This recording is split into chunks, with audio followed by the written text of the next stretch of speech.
Hello friend, SSC বা staff selection কমিশনের আন্ডারে আবারও একটি বিজ্ঞপ্তি প্রকাশ হয়েছে এবং তার অ্যাপ্লিকেশন অলরেডি কিন্তু শুরু হয়ে গেছে। তো অ্যাপ্লিকেশনটির নাম হচ্ছে জুনিয়র ইঞ্জিনিয়ার, যেটা হচ্ছে সিভিল, মেকানিক্যাল এবং ইলেকট্রিক্যাল যারা ডিপার্টমেন্টের অন্তর্গত তাদের জন্য কিন্তু এই পোস্টটি। এবার এখানে আবেদন কিন্তু শুরু হয়েছে 30/6/2025 থেকে, এটি চলবে 21/7/2025। তো আপনারা কিন্তু ফর্মটি তাড়াতাড়ি এসএসসির ওয়েবসাইট যেটা আছে ssc.gov.in সেখানে গিয়ে কিন্তু আবেদনটি শুরু করে দিতে পারেন। এবং এর অনলাইনের যে শেষ ডেট সেটা কিন্তু 21শে জুলাই রাত্রি 11টা পর্যন্ত অনলাইনে কিন্তু লাস্ট ডেট। এরপর হচ্ছে যখন আপনারা ফর্মটি ফিল আপ করবেন সেখানে যদি ভুল হয় তার জন্য কিন্তু কারেকশন উইন্ডোজ ওপেন হবে। সেটা কিন্তু 1 আগস্ট থেকে 2 আগস্টের মধ্যে কিন্তু দুদিনের মধ্যে কিন্তু কারেকশন উইন্ডোজ দেওয়া হবে। তার জন্য কিন্তু একটা আলাদা ফিজ লাগবে। তো আপনারা চাইলে যদি কোনো কিছু ভুল হয়ে থাকে তাহলে কিন্তু আপনারা কারেকশন উইন্ডোজের অপশনটা পেয়ে যাবেন 1 থেকে 2 তারিখে আগস্টের। এরপর যে পেপার 1-এর যে এক্সামটি হবে সেটা কিন্তু সম্পূর্ণ কম্পিউটার বেসে হবে এবং তার কিন্তু এক্সাম ডেট একটি দেওয়া আছে 27 থেকে 31শে অক্টোবরের মধ্যে কিন্তু কন্ডাক্ট করানো হবে পেপার 1-এ। এবং পেপার 2-এর যে এক্সামটি সেটা কিন্তু 2026-এর জানুয়ারি এবং ফেব্রুয়ারি মাসের মধ্যে হবে, কিন্তু কোনো রকম এখনো এক্সাক্ট ডেট দেওয়া হয়নি। এবার আপনারা যখন ফর্মটি ফিল আপ করবেন সেখানে যদি কোনো রকমের প্রবলেম হয়ে থাকে তখন কিন্তু আপনারা যদি আপনাদের মনের মধ্যে কোনো অসঙ্গতি বা কোনো কিছু জানতে ইচ্ছা করে তো এই যে নাম্বারটা দেওয়া আছে টোল ফ্রি নাম্বার, এখানে কিন্তু আপনারা কল করে কোনো আপনাদের যে এনকোয়ারি সেগুলো কিন্তু করে নিতে পারেন।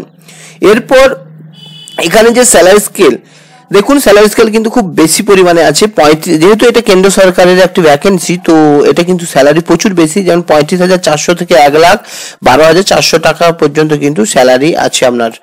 এবং এর যে পোস্ট এবং এসেনশিয়াল কোয়ালিফিকেশন কি কি আছে দেখে নি চলুন। এখানে যে আপনার ভ্যাকেন্সি আছে দেখুন, এটা কিন্তু অর্গানাইজেশন বর্ডার রোড অর্গানাইজেশন, যারা হচ্ছে যেমন আর্মিরা যেসব জম্মু কাশ্মীরে আর্মিরা যে রোডের উপর দিয়ে যায় সেই রোডগুলো কিন্তু ম্যানুফ্যাকচার করা হয় বা কনস্ট্রাকশন করা হয় একটা সংস্থার মাধ্যমে। সেই সংস্থা হচ্ছে বর্ডার রোড অর্গানাইজেশন বা BRO। সেই রোডের জুনিয়র এটা হচ্ছে কি যেই পোস্টের জন্য, মানে যেটা যে সি লেখা আছে মানে এটা সিভিলদের জন্য এই পোস্টটি আছে। আপনারা এখানে কিন্তু আপনারা সিভিলে কিন্তু ইঞ্জিনিয়ারিং ডিগ্রি থাকলে কিন্তু আপনারা অ্যাপ্লাই করতে পারবেন এবং এজ লিমিট আছে 30 বছর। তাহলে বুঝতে পেরেছেন এটা BRO ডিপার্টমেন্টে কিন্তু জুনিয়র যেই রিকোয়ারমেন্ট হবে এটা সিভিল পোস্টদের জন্য। এরপর আছে যেই ইলেকট্রিক্যাল মেকানিক্যালের জন্য, এটা কিন্তু আপনার ইলেকট্রিক বা মেকানিক্যাল কিন্তু এডুকেশন কোয়ালিফিকেশন থাকলে কিন্তু আপনারা অ্যাপ্লাই করতে পারবেন। এর পরবর্তী যে ব্রহ্মপুত্র বোর্ড মিনিস্ট্রি অফ জল শক্তি, মানে ব্রহ্মপুত্র নদীতে জলশক্তি ডিপার্টমেন্টের রিকোয়ারমেন্ট আছে। এটা এখানে কিন্তু রিকোয়ারমেন্ট আছে দেখুন সিভিল, মেকানিক্যাল আবার সিভিল, এই তিনটে ডিপার্টমেন্টের তিনটি কিন্তু কোর্সের মধ্যে যে কোনো একটা যদি আপনার হয়ে থাকে তাহলে কিন্তু এই ডিপার্টমেন্টে করতে পারবেন। এবং আপনার এই সব দেখুন এখানে 30 বছর পর্যন্ত থাকলেই হবে। এরপর এগুলো কিন্তু অর্গানাইজেশনে কোন, আর এই সাইডে আছে আপনার পোস্ট। এরপর সেন্ট্রাল ওয়াটার কমিশনের তরফে 2টি ভ্যাকেন্সি আছে, এটা হচ্ছে মেকানিক্যালদের জন্য, এটা হচ্ছে সিভিলের জন্য। এগুলো সবারই কিন্তু ব্যাচেলার ডিগ্রি থাকলে আপনারা অ্যাপ্লাই করতে পারবেন এবং এজ লিমিট 30। এরপরে 4 নম্বর থেকে দেখুন সেন্ট্রাল পাবলিক ওয়ার্ক ডিপার্টমেন্ট বা CPWD, এতে জুনিয়র যেই রিকোয়ারমেন্ট আছে মানে জুনিয়র ইঞ্জিনিয়ার যেটা, তো ইলেকট্রিক্যালের আছে, সিভিলের আছে। এখানেও কিন্তু এজ লিমিট দেখুন 32 বছর, আগের গুলো কিন্তু 33 ছিল, এখানে 32 বছর। এবং এগুলোতে ডিপ্লোমা কোর্স থাকলেই মানে আপনারা গ্র্যাজুয়েশন করে থাকলেই কিন্তু আপনারা অ্যাপ্লাই করতে পারবেন। এরপর সেন্ট্রাল ওয়াটার পাওয়ার রিসার্চ সেন্টারেও কিন্তু আপনাদের দুটো পোস্ট আছে, এখানেও কিন্তু আপনারা 30 বছর এজ লিমিট থাকতে হবে এবং আপনার গ্র্যাজুয়েশন থাকলে হবে। এরপর নাভাল মিনিস্টার ডিফেন্সের কিন্তু জুনিয়র ইঞ্জিনিয়ারিং এর জন্য মেকানিক্যাল এবং ইলেকট্রিক্যালের জন্য কিন্তু 2টো পোস্ট আছে। এখানে আপনারা 30 বছর বয়স পর্যন্ত হলে কিন্তু আপনারা অ্যাপ্লাই করতে পারবেন। কিন্তু এখানে দেখুন 2 বছর কিন্তু দুটোতে এক্সপিরিয়েন্স চাইছে, তো আপনারা যদি ওই ফিল্ডে এক্সপিরিয়েন্স থাকে তাহলে কিন্তু আপনারা অ্যাপ্লাই করেন। এটা শুধু কিন্তু এই যে নাভাল মিনিস্টার ডিফেন্সের জন্য, বাকিগুলো কিন্তু কোনো এক্সপিরিয়েন্স চাইছে না, নর্মাল কিন্তু গ্র্যাজুয়েশন মানে আপনার গ্র্যাজুয়েট করা থাকলেই বা ডিপ্লোমা কোর্স থাকলে কিন্তু আপনারা করতে পারবেন। সরি, গ্র্যাজুয়েট হবে না, ইঞ্জিনিয়ারিং তো ডিপ্লোমা থাকলেই হবে। এবার ফারাক্কা ব্যারেজ প্রজেক্টের মিনিস্ট্রি অফ জল শক্তি কিন্তু এখানে জুনিয়র ইঞ্জিনিয়ারিং ইলেকট্রিক্যাল আর সিভিলের জন্য কিন্তু পোস্ট আছে, দেখুন দুটো পোস্ট। এটাও কিন্তু জাস্ট নর্মালি কিন্তু ডিপ্লোমা থাকলেই করতে পারবে এবং এজ লিমিট কিন্তু 30 বছর। এবার মিনিস্ট্রি অফ ইঞ্জিনিয়ারিংও আছে, এখানে আছে ন্যাশনাল টেকনিক্যাল রিসার্চ অর্গানাইজেশন বা এনটিআরও, এখানে কিন্তু জুনিয়র ইঞ্জিনিয়ারিং সিভিলদের রিকোয়ারমেন্ট আছে। এখানে নর্মালি কিন্তু ডিপ্লোমা থাকলেই হবে এবং 30 বছর এজ লিমিট থাকলেই হচ্ছে। তো এইগুলো হচ্ছে টোটাল জুনিয়র ইঞ্জিনিয়ারিং এর টোটাল ভ্যাকেন্সি আছে, যেটা কিন্তু স্টাফ সিলেকশন কমিশনের আন্ডারে কিন্তু রিকোয়ারমেন্ট করা হবে। এবং এখানে দেখুন টেন্টেটিভ একটা ভ্যাকেন্সি দেওয়া আছে, সেটা হচ্ছে 1340টি কিন্তু ভ্যাকেন্সি টেন্টেটিভ, কিন্তু এখানে পুরো এক্সাক্ট বলা যাচ্ছে না, কারণ এখানে 1340 বলা হয়েছে, কিছু উপর নিচেও হতে পারে। তো এখানে ভ্যাকেন্সি লিস্টে স্টেট ওয়াইজ আছে। তো এটা কোথায় পাবেন না, এই যে দেখুন ssc.gov.in এই ওয়েবসাইটে যাবেন, যাওয়ার পর কিন্তু আপনারা ক্যান্ডিডেট অপশনে যাবেন, তারপর টেন্টেটিভ ভ্যাকেন্সির কিন্তু লিস্ট আপনারা পেয়ে যাবেন। তো আপনারা কিন্তু টেন্টেটিভ এটা কিন্তু আপনারা ভ্যাকেন্সি লিস্টে আপনারা পেয়ে যাবেন। তো আপনারা কিন্তু ডাউনলোড করে দেখে নিতে পারেন, স্টেট ওয়াইজ কিন্তু ভ্যাকেন্সি লিস্ট আপনারা পেয়ে যাবেন। এরপর এটা কিন্তু আরেকটা বলে দিই, এটা কিন্তু শুধুমাত্র ওই যে দেখুন অনলি মেল ক্যান্ডিডেটরাই কিন্তু এই যে এখানে একটা প্রথমে যে ডিপার্টমেন্টে ছিল BRO বা বর্ডার রোড অর্গানাইজেশন, এখানে যে রিকোয়ারমেন্ট আছে এটা কিন্তু শুধুমাত্র অনলি মেলরাই কিন্তু অ্যাপ্লাই করতে পারবে। তো এটা কিন্তু মেয়েরা করার দরকার নেই। এরপর এজ লিমিট কিন্তু আমরা বলে দিলাম, কিছু কিছু পোস্টের জন্য 30 বছর, কিছু কিছু পোস্টের জন্য 32 বছর। তো এখানে আপনারা কিন্তু একটু দেখে নেবেন। এরপর এজ রিল্যাক্সেশন কিন্তু আপনারা পেয়ে যাবেন, SC/ST তে 5 বছর, OBC তে 3 বছর এবং হচ্ছে ফিজিক্যাল হ্যান্ডিক্যাপদের কিছু ক্ষেত্রে 10 বছর এবং ST/SC দের 15 বছর। এক্স সার্ভিসম্যানদের কিন্তু 3 বছর কিন্তু ছাড় রয়ে যাচ্ছে। তো আপনি যে ক্যাটাগরির মধ্যে পড়বেন সেইগুলো কিন্তু আপনারা অ্যাড করে নেবেন, বয়সের যে লিমিটটা আছে তার সাথে আপনারা অ্যাড করে কিন্তু অ্যাপ্লাই করবেন। এরপর অ্যাপ্লাইটা কিভাবে হবে দেখুন, এই যে আপনি এই যে অফিসিয়াল যে ওয়েবসাইট আছে এটা নয়, এই যে https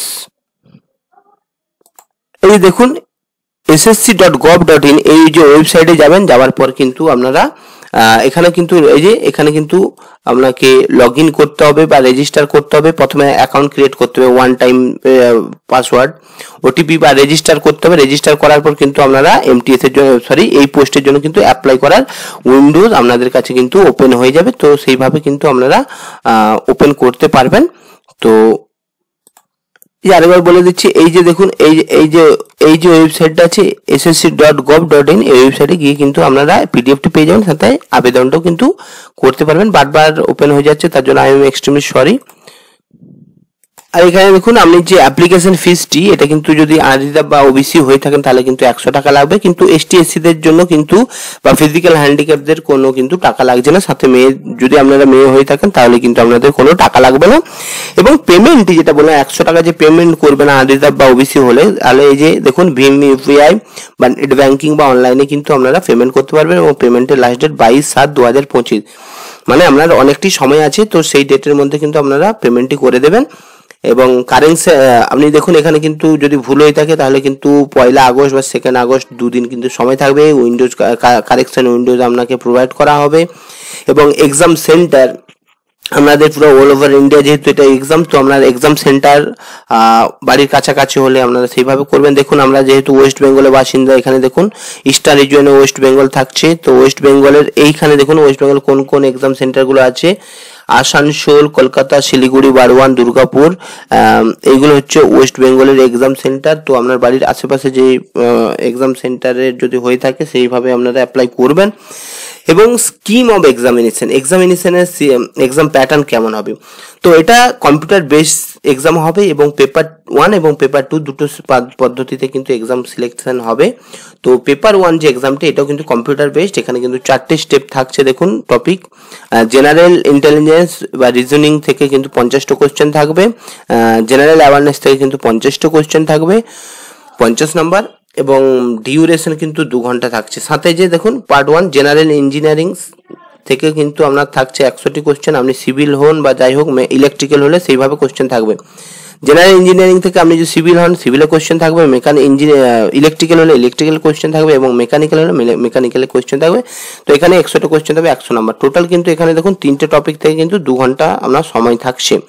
তারপরে পেপার 2 এর ক্ষেত্রে কিন্তু আপনার এখানে জেনারেল ইঞ্জিনিয়ারিং মানে এটা শুধু সাবজেক্টের পেপার। আপনি যদি মেকানিক্যাল হয়ে থাকেন মেকানিক্যালের আপনার 100টা কোশ্চেন থাকবে, 3 নাম্বার করে 300 নাম্বার আপনার পেয়ে যাবেন।